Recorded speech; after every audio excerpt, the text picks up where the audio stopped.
सभी डायरेक्टर भाइयों और बहनों को मेरा खेत भरा नमस्कार कि आज आप लोगों ने मुझे सम्मान दिया,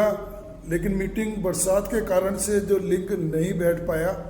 वेरी वेरी सॉरी। खैर, अब अनिल जी सर की डायरेक्शन में, नेतृत्व में हम आपस में मिलते हुए, एक दूसरे से संपर्क करते हुए,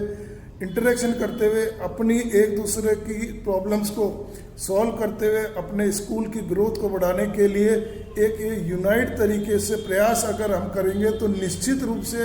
हम लोग जो है वो सफलता की ऊंचाइयों तक पहुंच सकेंगे। और अब ये जुलाई का महीना तो करीब करीब एंड की तरफ है और आप उम्मीद करता हूँ कि आप लोगों के एडमिशन्स जो हैं वो अच्छे एडमिशन्स हुए होंगे, और यदि नहीं हुए हैं तो उसमें आपको निराश होने की बिल्कुल भी ज़रूरत नहीं है। ये अभी केवल एक स्टार्टिंग था। अभी जुलाई में जितने एडमिशन्स हो गए वो तो ठीक है, लेकिन मैं आपको अनिल जी के आशीर्वाद से ऐसी ऐसी चीज़ें बताऊंगा कि आपको पूरे साल भर आप एडमिशन्स थोड़े थोड़े करते रहेंगे, और अगले सेशन के लिए तो आप निश्चित रूप से बहुत बढ़िया एडमिशन्स के लिए प्रयास जो है वो आपको सफलता मिलेगी। खैर, आगे बढ़ते हुए अब नए एडमिशन्स जो किस तरीके से आप बढ़ाएं, जो आ गए वो तो ठीक है, लेकिन अब कई डायरेक्टर्स प्रिंसिपल सोच रहे होंगे कि अब 20 जुलाई 22 जुलाई हो गई है, अब नए एडमिशन्स क्या आएंगे, कैसे आएंगे। मैं आपको कई तरीके बताऊंगा, उसमें से एक छोटा सा तरीका मैं आपको ये बताता हूँ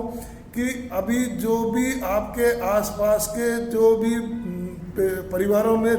2 साल के बच्चे हैं जो अब धीरे धीरे एडमिशन्स के लिए आगे तैयार होने के लिए हैं, उनके ऊपर आप नज़र रखिए और आपकी स्कूल को अब जो है थोड़ा सा प्ले स्कूल के हिसाब से थोड़ा सा तैयार कीजिए कि अब साल भर जो है वो नए बच्चे, जो छोटे बच्चे हैं, वो आपके पास में आ सके। इसके लिए आपको ये करना है कि आपका आउटर डेकोरेशन, बाहर का डेकोरेशन थोड़ा सा प्ले ग्रुप के टाइप से हो, और अंदर भी आपको ये जो हरी घास आती है, थोड़ा सा गेम्स के हैं, स्पोर्ट्स के हैं, बच्चों के चित्र हैं, इस तरीके का। बाकी आप समझते हैं, ये सारी चीज़ें थोड़ा सा आप कलेक्ट करके, और अब नेक्स्ट उसमें प्ले ग्रुप के हिसाब से एडमिशन की आप तैयारियां रखिए। अड़ोस पड़ोस में देखिए कि कौन सा कहाँ पर बच्चा अब आने लायक है, और बिल्कुल 2 साल के बच्चों को भी आप खेलने के हिसाब से एडमिशन देने का प्रयास करें। पहला तरीका तो आपका ये हो गया। मेन अपना जो उद्देश्य है वो, हमारे अनिल जी सर कई बार कहते हैं कि हम कोई यहाँ धर्मादे के लिए स्कूल खोलने के लिए नहीं बैठे हैं, और मेरे को तो बड़ा मज़ा आता है जब वो ओपन मीटिंग्स के अंदर, सार्वजनिक मीटिंगों में भी कहते हैं कि भैया स्कूल हम हमारे पेट के लिए, बच्चों को एजुकेशन देने के लिए तो खोला ही है, लेकिन हम अपना कुछ अर्न करने के लिए, कमाने के लिए भी हमारा स्कूल है। तो हाउ टू अर्न मनी। अब आपके पास में स्कूल बिल्डिंग है, फर्नीचर है, कमरे हैं, छोटा मोटा प्लेग्राउंड भी है, वो सारी चीज़ें केवल हम अपने टीचिंग के लिए सुबह 7 बजे से लेकर 12-1 बजे तक का इस्तेमाल कर रहे हैं। यानी अभी भी बहुत गुंजाइश है। आपका जो इंफ्रास्ट्रक्चर है, आपकी बिल्डिंग, फर्नीचर, आपका टीचर, आपकी खुद की ज़बरदस्त पावर, इन सारी चीज़ों को आप थोड़ा थोड़ा यूज़ करके और आपकी स्कूल की बिल्डिंग से कई तरीके की पैसे की कमाई कर सकते हैं।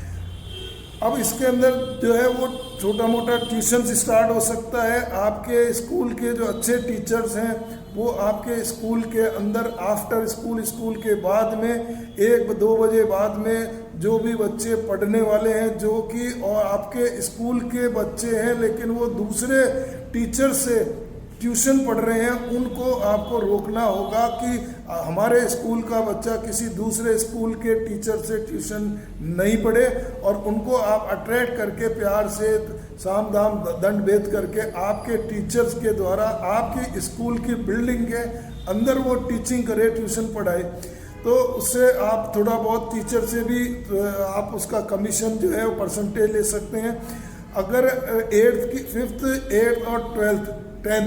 5th, 8th, 10th और 12th जो हमारी बोर्ड की क्लासेस हैं, उनके लिए आप थोड़ा सा टीचिंग का स्टाफ को कलेक्ट कीजिए और कोचिंग लगाइए, और उन कोचिंग में आपके स्कूल के बच्चे तो आएंगे ही आएंगे, और अड़ोस पड़ोस के भी जो बच्चे हैं उनके भी वो गवर्नमेंट स्कूल के हैं या और स्कूलों के बच्चे हैं, वो भी आपके यहाँ पर ट्यूशन के लिए या कोचिंग के लिए आने लगेंगे।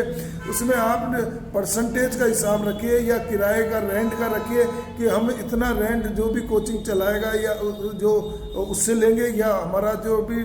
कलेक्शन होगा उसका एक परसेंटेज होता है। वैसे इस मामले में आप ज़्यादा जानते होंगे, लेकिन नहीं जानते हैं तो मैं ये बता देता हूँ कि शेयरिंग में, परसेंटेज में ऐसा होता है कि जो भी टीचर्स या एक टीचर या जो टीचर्स की टीम होती है वो कोचिंग चलाता है, उन बच्चों का जो भी ट्यूशन का फीस आता है उसका एक परसेंटेज आपको मिलेगा, बाकी का वो टीचर्स की टीम लेकर के जाएगी। ये शेयरिंग परसेंटेज कितना हो सकता है ये आपकी बिल्डिंग पर, आपकी मेहनत पर निर्भर करता है। 20% से लेकर के 30-40% और कई जगह तो 50% तक ये स्कूल वाले लेते हैं, लेकिन 50% लेना ठीक नहीं होता है। 20-30 तक आप लीजिए,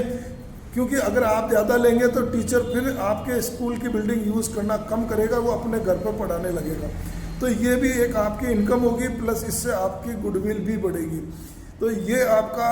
और इसके अलावा अगर और भी कोई पार्ट बच्चों की बर्थडे पार्टी का है और छोटे मोटे फंक्शन का है, तो वो आपके स्कूल को जो है वो आप यूज़ में लेकर के थोड़ा सा पैसा अर्न कर सकते हैं। साथ में उससे आपकी सोसाइटी के अंदर, आपके मोहल्ले के अंदर लोगों में जो है वो अर्निंग के साथ साथ, पैसे कमाने के साथ साथ आपको कुछ ना कुछ मिलेगा। तो इसके अलावा जो बड़ी चीज़ है, वो बड़ी चीज़ ये है कि जो 100, 200, 300 लोग आपके स्कूल के अंदर आएंगे, उनको आप वेलकम करके, उनसे आप इंट्रोडक्शन करके, परिचय करके, अपनी जान पहचान निकाल करके और आप आपके स्कूल को बढ़ा सकते हैं। मैं एक बहुत छोटी सी 4-5 शब्दों का एक आपको चीज़ बता रहा हूँ कि आपको आपके स्कूल का केवल ब्रांड नेम